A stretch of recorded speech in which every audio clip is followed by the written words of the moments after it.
Assalamualaikum warahmatullahi wabarakatuh. Halo semuanya, saya Adi Setiawan SPD. Kali ini kita akan membahas tentang Louis Vuitton, seorang anak miskin yang menumbuhkan bisnis luar biasa.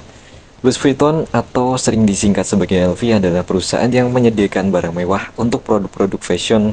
Louis Vuitton memproduksi barang-barang mode fashion berkualitas tinggi seperti pakaian, perhiasan, kacamata, sepatu, jam tangan, dan aksesoris fashion lainnya.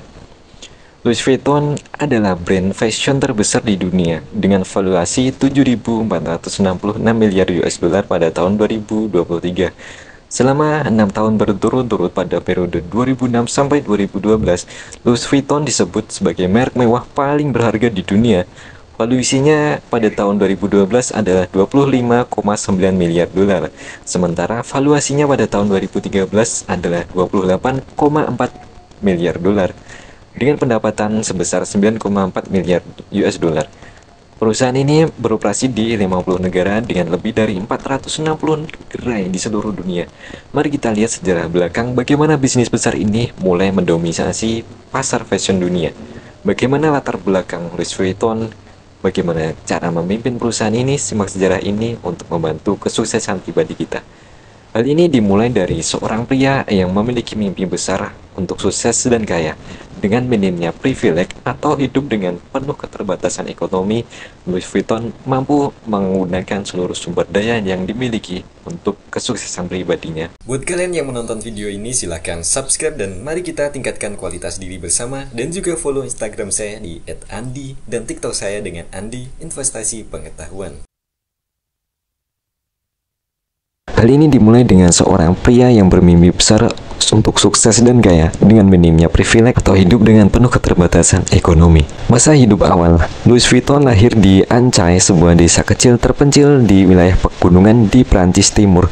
Dia adalah putra seorang petani Xavier Vuitton dan seorang pembuat topi Corona Gaillard yang meninggal ketika dia berusia 10 tahun. Kemudian ayahnya menikah lagi dengan seorang wanita yang dianggap keras oleh Louis Vuitton. Tidak puas dengan kehidupannya, kemudian Louis Vuitton pergi meninggalkan rumah pada usia 13 tahun dan berjalan kaki menuju Paris. Vuitton berhenti untuk bekerja serabutan untuk menghidupi dirinya sendiri dan akhirnya tiba di kota itu pada tahun 1837 pada usia 16 tahun.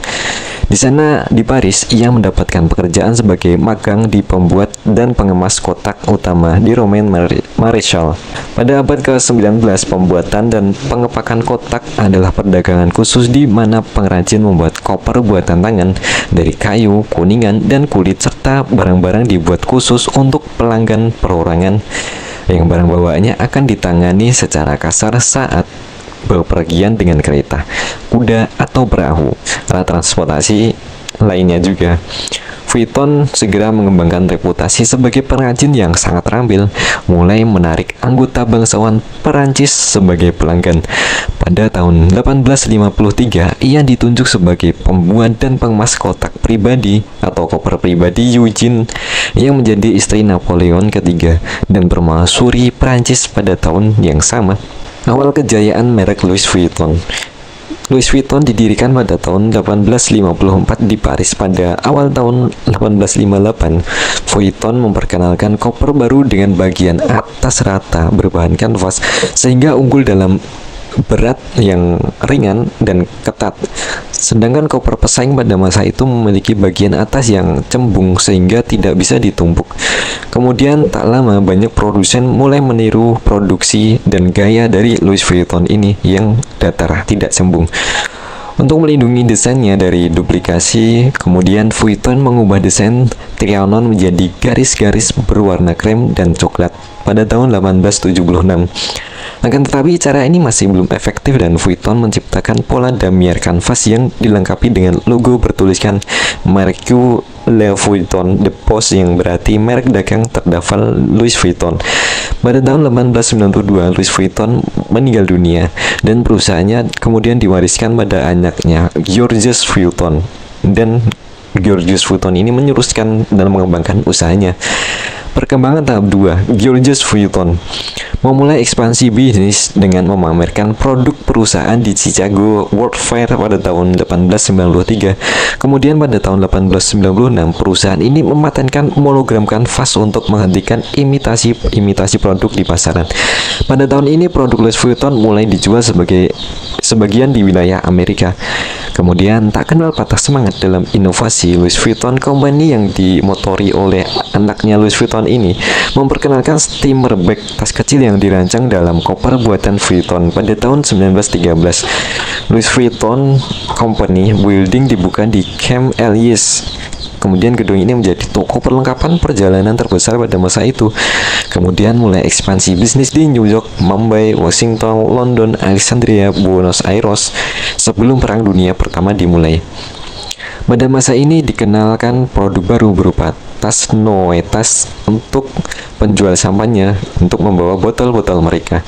Juga menghasilkan produk baru yaitu tas Speedy yang masih diproduksi hingga saat ini. Pada tahun 1936, Georges Vuitton meninggal dunia dan bisnis Louis Vuitton Company diteruskan anaknya yaitu Gaston Louis Vuitton.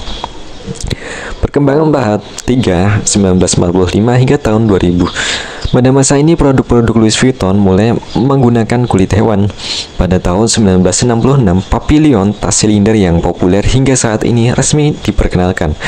Perlahan dan pasti pendapatan perusahaan terus naik hingga tahun 1977, mencatatkan penghasilan tahunan sebesar 14,27 US dollar.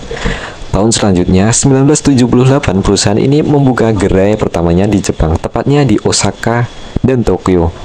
Kemudian perusahaan ini terus tumbuh dan pada tahun 1987 Louis Vuitton MH resmi dibentuk melalui penggabungan Louis Vuitton dengan Moet et Chandon dan Hennessy, produsen sampanye dan konyak besar.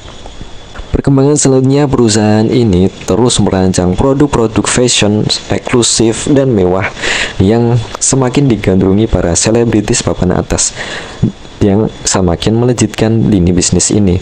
Sekarang pada tahun 2023, Louis Vuitton merajai industri fashion dunia dengan berbagai macam inovasi produknya. Kesimpulannya di sini adalah Louis Vuitton terus berusaha untuk bisa keluar dari zona kemiskinan dengan usaha pantang menyerah, menjadi terampil di bidangnya, menjadi ahli memberikan nilai tambah pada produk-produknya sehingga dia bisa dipercaya pasar dan mampu bersaing dengan pasar-pasar yang ada pada masa itu. Kemudian bisnisnya bisa bertahan dengan dilanjutkan oleh para keturunannya, oleh anak-anaknya. Oleh karenanya, mari kita pelajari apa yang bisa kita pelajari dari perkembangan bisnis Louis Vuitton. Assalamualaikum warahmatullahi wabarakatuh.